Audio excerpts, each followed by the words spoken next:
Shalom, and thank you for joining me, sons and daughters of the Most High God, Yahweh Sabaoth. And remember, Sabaoth means God of armies. So on our last video, I talked to you about armed and dangerous, fighting for the kingdom of heaven. And this is a continuation of that video because there were other things that I really felt like that the Most High God wanted me to speak about that I didn't get to put into that one. It was running a little long, you know.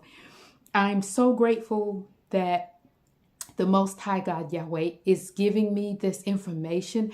I believe it's so timely because we're coming into this time where we're awakening. That's a wonderful thing. We're awakening to the commandments. We're awakening to his laws. We're awakening to our own identity and being comfortable with it. But we also need to awaken and understand that we need to relearn how to engage and fight, battle, war physically against our enemies. That time is coming, no matter what you think. And you know, your little beautiful fairy tale fantasies about that you hope for the future, hope is good. But we know for sure that if Revelation unfolds like it has said it will, and we're already in that, first part of it, then we're going to end up have to fight for the kingdom of heaven or for our own lives. I figured the way I keep receiving it from the Most High, those of us who stay in America, who don't come out, you're going to have to fight. You're going to have to fight for your life. Now, for those of us who are awakened to the point that we understand that we have to abandon Babylon, we've already given our lives in our hearts to the Most High. We're willing to stand for him, stand for his kingdom, stand for his laws. And this second half is so vitally important. I explained in the last video how we made a grave error and how we allowed ourselves to put down our weapons, physical weapons. Stop knowing how to fight. Stop being an army. We made an easy inroad for the enemy to cause us to sin against God Most High and his kingdom. And now it's time for us to relearn what we've forgotten. So this part is today, continuing that video. And the first thing he's put on my heart to speak to you about is this idea that Yeshua HaMashiach was all about only peace, no warring. That's all we need is, to get along. That was not the message he brought, nor the message he left behind. And I'm going to show you that. Okay, so if you remember, you can look this up yourself. In Luke 10 and Matthew 10, it's basically at that very beginning when Yeshua HaMashiach was calling his disciples together, getting those 12 together. Now, at that time, he gave them an order. He said, don't take any shoes. Don't take a haversack, something to carry food and your personal stuff together. Don't carry money and don't carry any kind of staff or weapon. He said, because a worker, it deserves for what he's working for. In other words, he also said, don't go to the pagan Gentile kingdoms and don't go to the Sumerian towns because those were their people that they were supposed to go to. He said, because I'm sending you out to the house of Israel, to their own people. Now, fast forward 3 or so years later, he's talking to them again in the Mount of Olives. And he's telling them, remember what I told you. He says like this. He says, when I sent you out without purses or haversacks or sandals, were you short of anything? No, they said. He said to them, but now, if you have a purse, take it. If you have a haversack, do the same. If you have no sword, sell your cloak and buy one. Okay, now you can find this in Luke 22. The other ones early on, were in Luke 10 and Matthew 10. I believe this was a message to them to prepare for what was coming. He knew he was about to die. He knew he was going to rise and go into the heavens. He knew they needed to know how to defend themselves and fight for the kingdom of heaven. Fight for the things that they had learned from him. And some of the disciples said, well, yeah, we have 2 swords here. He said, that's enough. I believe he said that's enough because he knew at that point they didn't quite yet understand what he was saying. They thought that he was saying, just for now, we need 2 swords. No, he was saying from now on, you're going to need to fight for your lives, for the kingdom of heaven, this richness that you've been given, this faith and this word of God. You're going to have to fight for it because there are going to be people coming against you to make you submit to them and their lawlessness and their wickedness. So they probably got it after he rose again from the dead and went on to heaven. So I'm here to tell you, Yeshua HaMashiach did not tell us to be little, weak, scared little sheep who let anyone come and war against us. This proves it right there. It wasn't a metaphor, or else he wouldn't have told them, get a haversack now. Get you some shoes now. Get you a weapon now. If you didn't need that stuff when I was with you. And even the word says, God would strike the shepherd and the sheep would be scattered. So he knew that once he was gone, they were going to need to know how to fight. Physically fight. They had the laws and they had the commandments.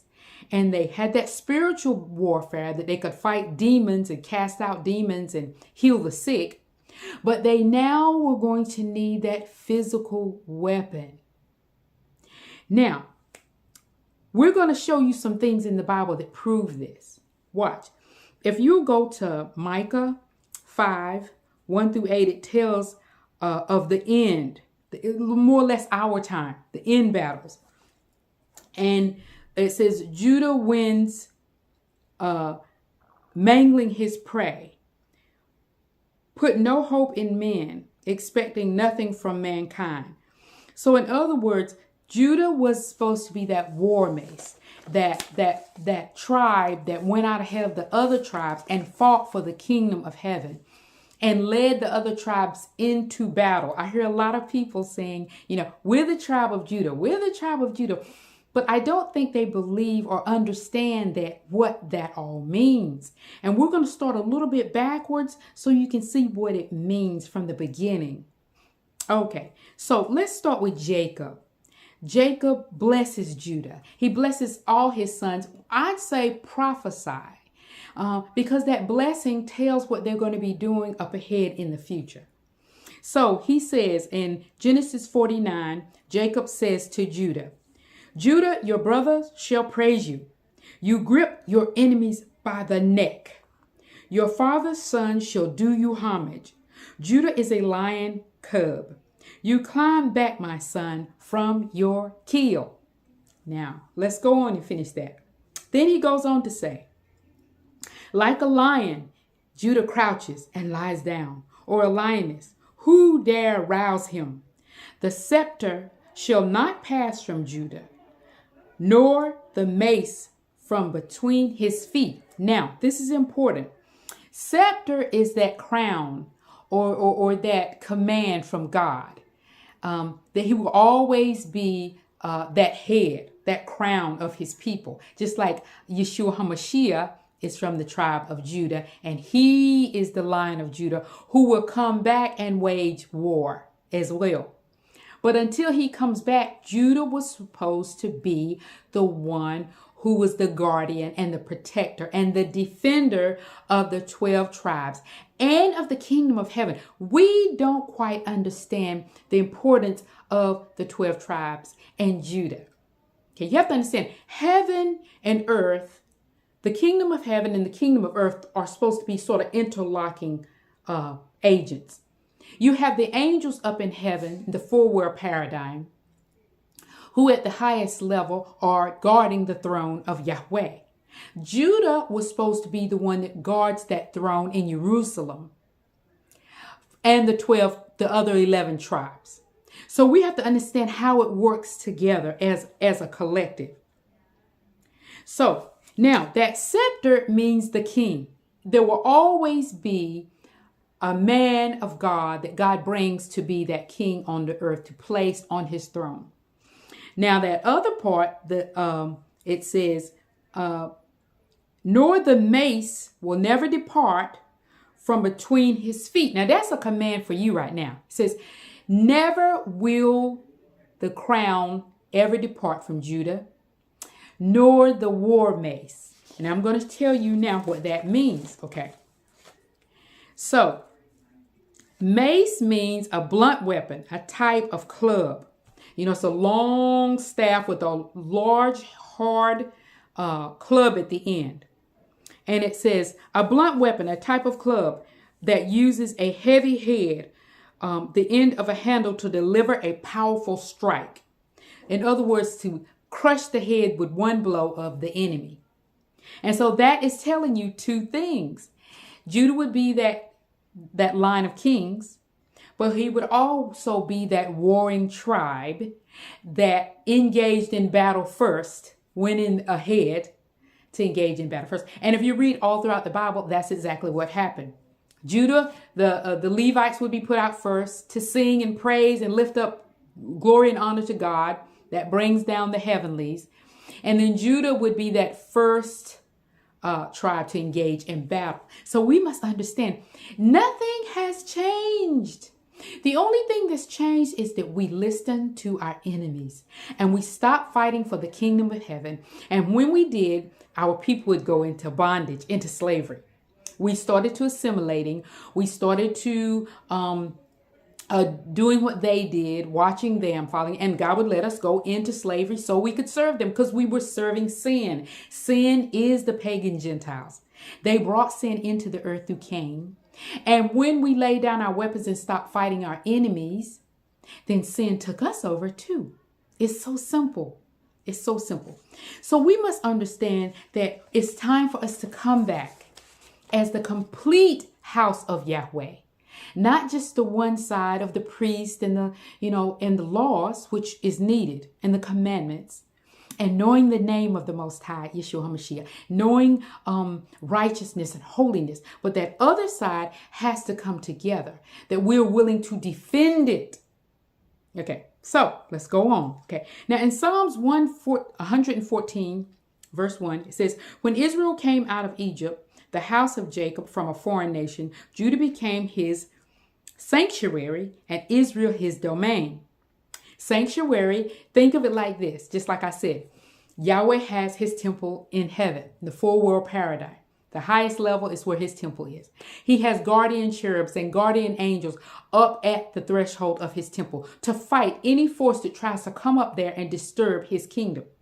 Okay, so when it says Judah became his sanctuary, that's us on the earth. Judah is supposed to be the defender of God's sanctuary, the protector of Jerusalem, the one who stands guard to keep the enemies from coming in and trampling down God's beautiful holy city.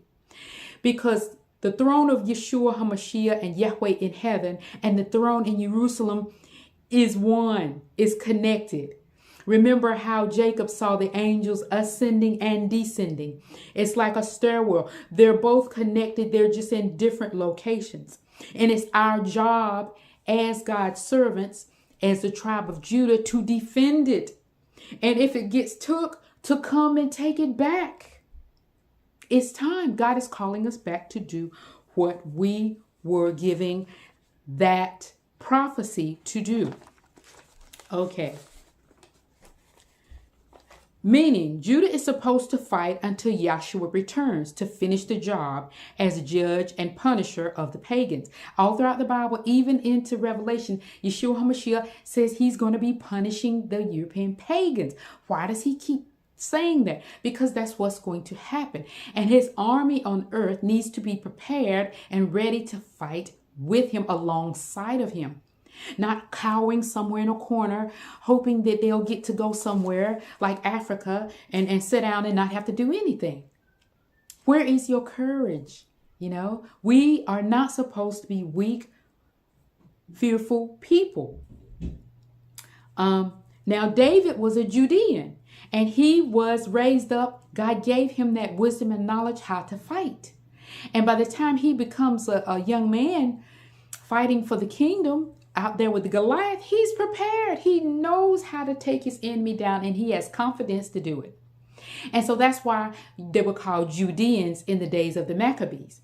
It says the sons of Maccabeus rallied the Judeans, because they knew when they rallied the Judeans, the fight was already won once they all come together behind the Judeans and called on the Most High. The battle would be won. You can't have one half without the other. If I only have weapons to battle and war physically, I'm going to fail. If I only have the laws and the spiritual warfare to fight, I'm going to fail. And that's why our people keep failing. We keep having lots of men from our community to stand up for, the burnt bronze children of the Most High in America. But the reason they fail is they think they can go in with this, without that fighting force, and without having faith that God will help them stand. Now, some of the other ones only had the weapons and the fighting and the Black Panthers, and that's all they had. They didn't realize they needed the laws, the commandments. They needed to understand who Yeshua HaMashiach was. They needed to understand what the end game was. The end game is to return to your own land, take possession of it, receive your inheritance, and protect it until Yeshua HaMashiach comes to fight. That was the whole plan. Okay, now, as I said, Micah 5, verse 6 says, Judah, let your hand be raised against your enemies, and all of your enemies shall be cut off. It didn't say for a little while. This is a command.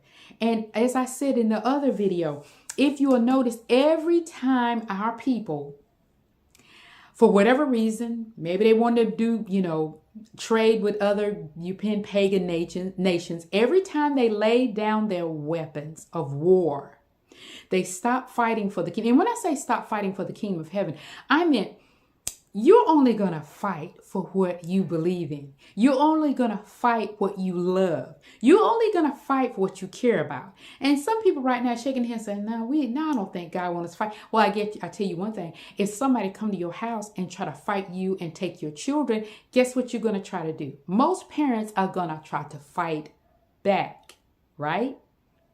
So we must understand, if we care about the kingdom of heaven and its laws and its righteousness, the kingdom, we are going to the natural process is that we're willing to fight and die for it. Are you starting to understand what we did? We made a terrible mistake when we listened to the pagan European Gentiles. They took out a lot of the warring books of the Bible on purpose. They de-armed us by changing wordings in the Bible and things, and the things that were direct commands to stand and fight against them, they made it into metaphors. Oh, it doesn't mean really to fight. It doesn't really mean what Yeshua said by getting a sword. He was just saying, get the word. No, he had taught them the word for 3.5 years.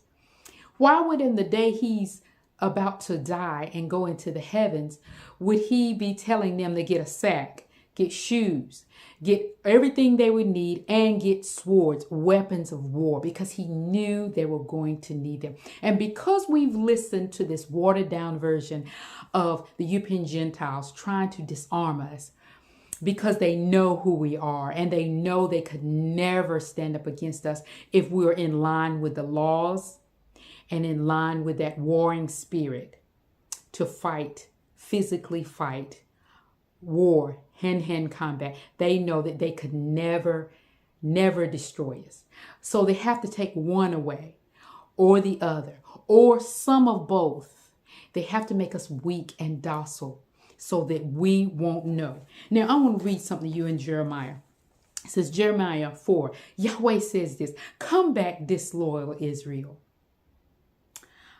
Then it goes on to say, 4:24, it says, the thing of shame has devoured what our ancestors worked for since our youth. See, when you're young, you can really fight. But by the time you get old, if you don't let the enemy devour all of what you've been given, then it's hard. He's saying, do away with your abominations, and you will have no need to avoid me. Now, to me, there's a lot of people trying to avoid Yahweh Most High, Yeshua HaMashiach. And I'm talking about the awakened. A lot of them are listening to this rhetoric about going back to Africa and Jerusalem's and sub-Saharan Africa and South Africa and all this. And like I said in the last video, the Most High God spoke and said, these are cowards. They are avoiding Yahweh Most High because I truly believe they're trying to, one, they're being cowards and they're afraid. Two, I think they're trying to keep some of the behaviors they've learned in Babylon and bring them with them. And so they don't want to go and, go before Yahweh because they would be guilty of some things within their own heart. It says, do away with your abominations and you will have no need to avoid me. Why are you avoiding him? Why are you afraid to go back to Jerusalem? Why are you afraid to stand and fight physically for the kingdom of heaven? You're busy worrying about whether you're going to have 2 and 3 wives, and yet you can't even defend the children and the wife you have in America right now. If some of the man and his people come up to drag your children out, or some of your children is, caught out on the street at night. Come on now, come on. We can do better. And then in verse 3 and 19, chapter 3, verse 19, it says, and I was thinking, Yahweh speaking, how I wanted to rank you with my sons and give you a country of delights, the fairest heritage of the nations. I thought you would call me my father and never cease to follow me, but you betrayed me. Many of you are betraying the Most High God, Yahweh. One, because you don't want to come out of Babylon. You know she's falling. You know she's wicked. You know she's evil. She's corrupted the last couple of generations of the Black Hebrew people so bad that many of them are going to have to be destroyed right along with the pagans. And yet you don't want to come out and follow him out. And so in his eyes, you're betraying him. You're betraying him. You're no longer in that path of, okay, I'm awakened. Now I got to leave my enemies. Now I got to be ready to stand and fight against my enemies. I got to go to Jerusalem. That's my inheritance. America is not your inheritance. That is not where you're supposed to be fighting a war or a battle. That's not it. Not it. Zero. That is God's battlefield to destroy the pagans. And he wants you to come out and fight for your inheritance, because it's not just yours. It's his throne room. It's his diad. There may not be a temple, a man-made temple in Israel right now, but the temple of Yahweh never goes away. As long as Jerusalem is Jerusalem, that is his temple. And so when you fight for your kingdom and fight for your inheritance, you're fighting for the kingdom of heaven and the restoration of the righteous kingdom on earth. Now, in Ecclesiastes, it says, and now bless the God of all things, the doer of great deeds everywhere, who has exalted our days from the womb and acted towards us in his mercy. May he grant us cheerful hearts and bring peace in our time, in Israel for ages on ages. May his mercy be faithful with us. May he redeem us in our time. Then in Joel 4, verse 9, it says, prepare for war. Muster the champions. Hammer your plowshares into swords, your sickles into spears. And if you read the book of Joel, oh my gosh, the book of Joel, if you didn't know some of the other previous books in the Bible were about our time, Joel and Revelations and Isaiah is just one of those books. You know, when you read the book of Joel, it's truly talking about our time. And what is he telling you to do? Hammer your plowshares into swords, your sickles into spears. Because even though he's bringing down the kingdom of heaven now, and we're being awakened because his army is descending. His champions are being sent down. I said that on the last video. His champions are being sent down, his warring angels to help you. And so he's telling you now, you got to prepare too. You got to get your body strengthened. You've got to find weapons that you can get proficient in, like David was. David didn't know he was going to have to fight Goliath. He only fought, practicing fighting lions and tigers. But because of that preparation, he was ready when the time came. Okay, so, and then Joel 4:16 says, Yahweh roars from Zion, makes his voice heard from Jerusalem. I bet you probably, it's so many numerous times that Yahweh speaks about him roaring or being in Jerusalem or waiting for us in Jerusalem or preparing things in Jerusalem. And all of it is about us in our time. He says, Yahweh roars from Zion, makes his voice heard from Jerusalem. Heaven and earth tremble, but Yahweh Sabaoth, there's that Sabaoth means God of armies, will be a shelter for his people, a stronghold for the sons of Israel. He's going to be there waiting for you. All right. You will learn then that I am Yahweh your God, dwelling in Zion, my holy mountain, Jerusalem, will be a holy place. No aliens will ever pass through there again. Now, I looked up the word aliens. We think we know, okay, well, in the Bible, it's talking about aliens, people, strangers, blah, blah, blah. And then you got these other definitions of aliens talking about something else. Okay, we won't get into that. I've done videos about that too. But here's the definition of alien. Alien is a slave from another, from beyond, not of the same nature. I read that again. What did it say? It says, I'm going to read the last part of Joel 4, verse 16. It says, Yahweh says, Yahweh, God dwelling in Zion, my holy mountain, Jerusalem, will be a holy place. No alien will ever pass through there again, meaning pass through Jerusalem. So it's talking about our time, because all kind of aliens is over there now. Everybody you can think of is there except you. What you waiting for? Okay. All right. So definition of alien: a slave from another, beyond, not of the same nature. And we know that the Hebrews are of a different nature and people as compared to the pagan European Gentiles who now are trampling down Jerusalem. So God is calling us to return. We have been false to our God. We stopped fighting for the kingdom. As I told you in the last video, you can read in the book of Judges how it just gives you time after time after time in the book of Judges when right before they would go into a temporary slavery for maybe 20 or 30 years, right before they would no longer be fighting. They would start assimilating, start making friends, and doing things with the pagans, trading and stuff, and stop fighting for the kingdom and the laws. And then God would allow them to go into slavery. They would cry out. And then, of course, God would send a judge. And that judge would be more or less like a general, a commander, to tell them where to fight, what God wanted them to do to reclaim their land and their inheritance. So we're at that threshold right now. We're being called to reclaim our land, reclaim our inheritance. Our inheritance is not in America, never have, never will, never was. Our inheritance is not in sub-Saharan Africa, never will, never has, never was. We must understand where our place is. And that's the only place that God is going to support you to fight for. If you stay in America and you fight for that place, and maybe what your little house and your little car and your little stuff, you are going to be in trouble because God is not going to be on your side.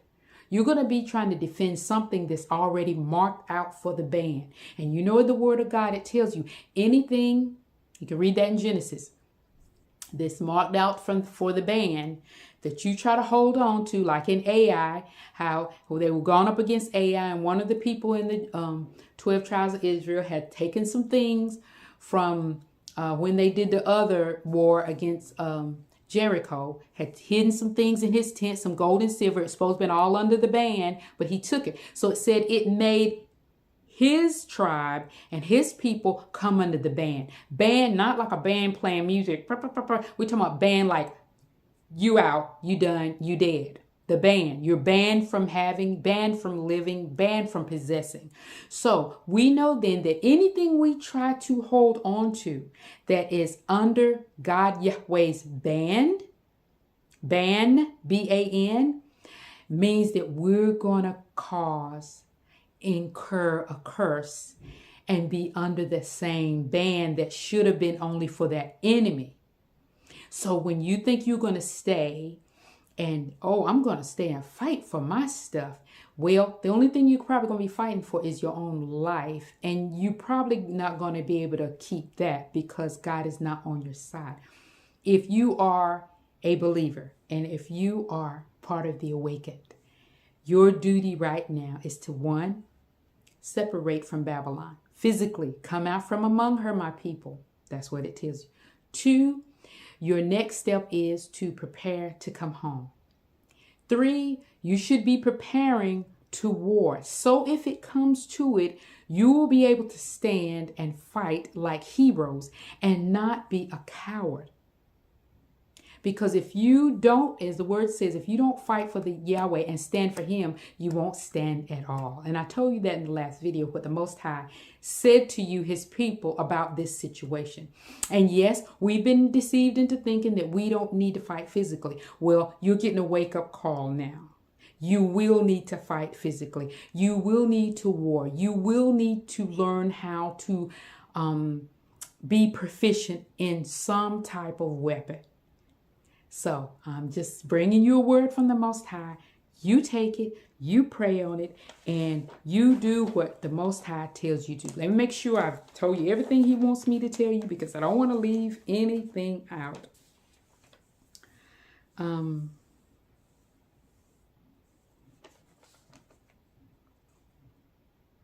One last thing. Pray. Pray. Seek the Most High. Ask for his counsel. But please don't seek him in prayer if you're not willing to do what he says. He don't want to waste his time with people who are not willing to submit, humble themselves, and do what he is requiring. So I tell everybody that talks to me or asks me a question, don't ask God if he wants you to leave America. You already know that. You know it in the word. It's the word. What you need to ask him is, where do you want him to go until it's time to return to your land?